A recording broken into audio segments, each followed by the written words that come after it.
Yo, here's an update on the 21-day running challenge. What happened on the 21-day running challenge? So on day 1 we started with 1 kilometer. We increased that every day and we ended on the final day, on day 21, with 21 kilometers. So that was really challenging, and yeah, it added up to 231 kilometers over 3 weeks. And in this video I'm going to be sharing with you guys what I learned in 21 days of running every day.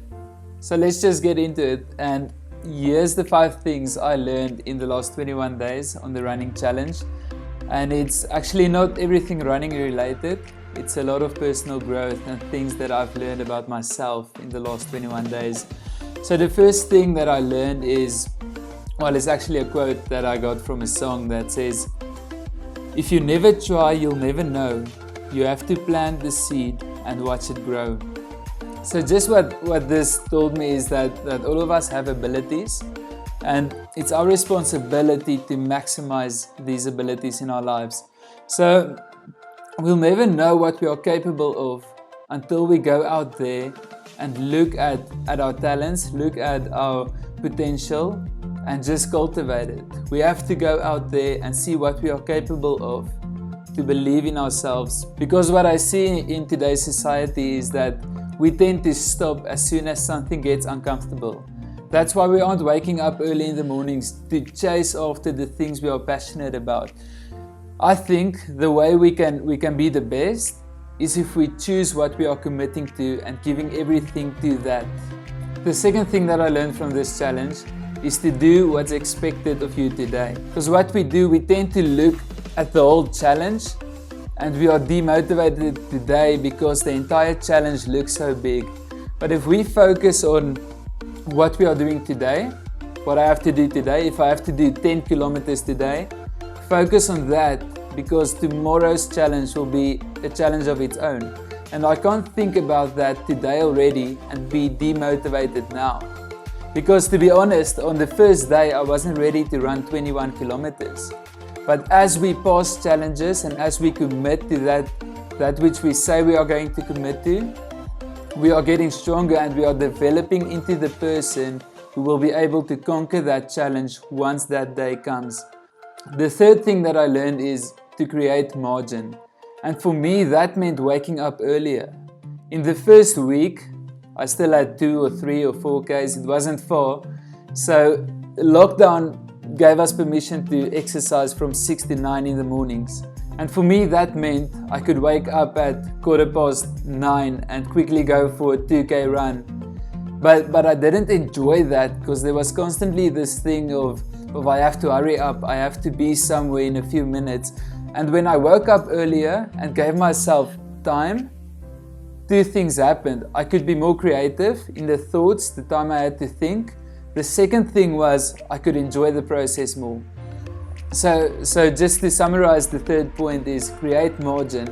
Don't set things out until just before it has to be done, but do it earlier so you give yourself time to enjoy it and time to be creative. The fourth thing that I learned was sometimes you have to go where no one's willing to go to find peace.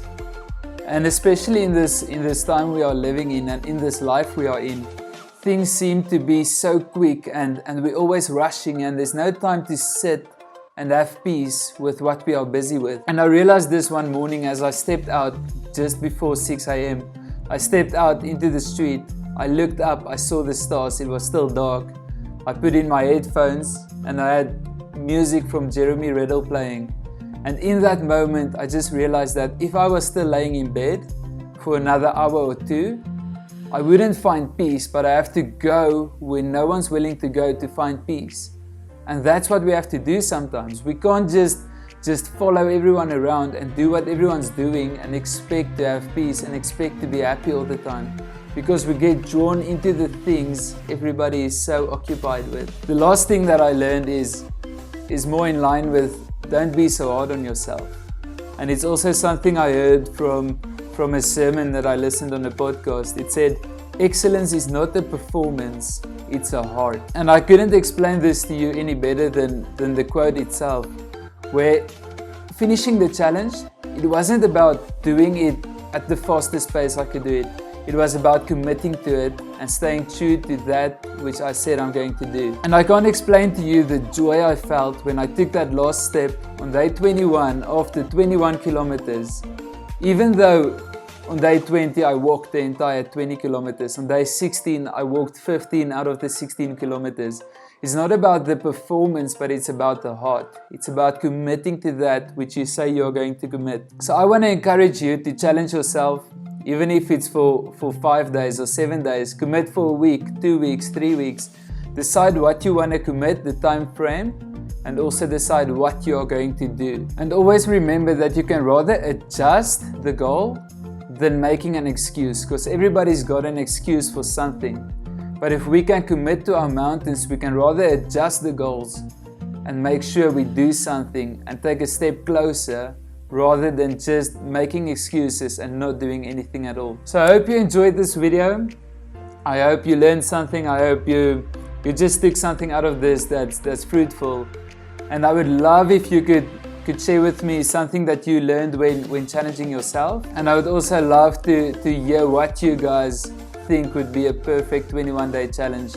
Something that will be challenging, not necessarily physically, but even mentally or in terms of self-improvement, like reading books or journaling, or what's the things that you would like to challenge yourself with for 21 days.